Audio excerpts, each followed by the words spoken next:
Ako si Alessia Ciensalva, Baitang 7, Pangkat Edison, na maghahatid sa inyo ng bagong kaalaman sa Timog Silangang Asya. Sa aralin na ito, malalaman natin ang mga likas na yaman na makikita sa Timog Silangang Asya. Ngunit, ang bansang Pilipinas ang pagtutuunan natin ng pansin. Handa na ba kayong matuto? Tara, maglakbay na tayo! Ang mga makikitang biotic resources sa Pilipinas ay: una, kagubatan.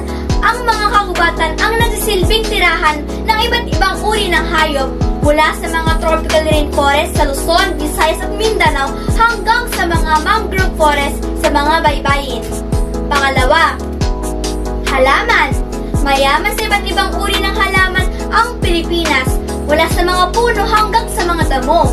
Sumunod naman ang mga hayop. Tirahan ng iba't ibang uri ng hayop ang Pilipinas. Kabilang na ang mga endangered species tulad ng Philippine Eagle, Visayan Warty Pig, at Tataraw. Dumako naman tayo sa mga abiotic resources.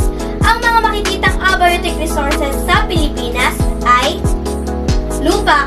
Mayroong iba't ibang uri ng lupa mula sa mga matabang lupa hanggang sa mga mabatong lupa. Pangalawa, tubig. Ang Pilipinas ay mayaman sa tubig. Bakit? Dahil kabilang ang Pilipinas sa insular na nagmumula sa mga dagat, ilog, at lawa. At panghuli ang hangin ang pumapalibot sa atin. Mayaman sa hangin ang Pilipinas na nagmumula sa mga bagyo, hangin sa dagat, at iba pang natural na pangyayari. Dumako ulit tayo sa renewable resources. Ang mga matatagpuang renewable resources sa Pilipinas ay solar energy.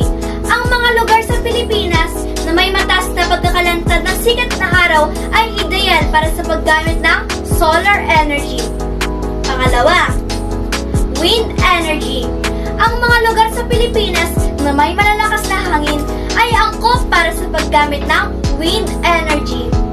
Pangatlo, geothermal energy. Ang Pilipinas ay mayroong ilang geothermal power plants na.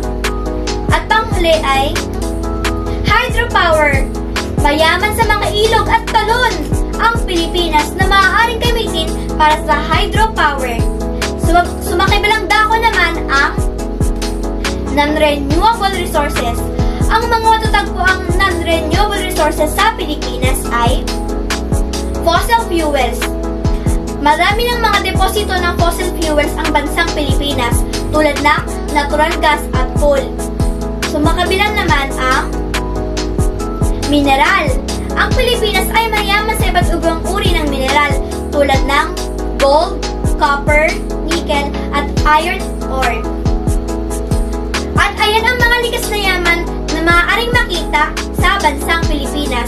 Muli, ako si Alessia Ciensalva, Baitang 7, Pangkat Edison, na magpatuloy na magbibigay kaalaman sa inyo. Maraming salamat po.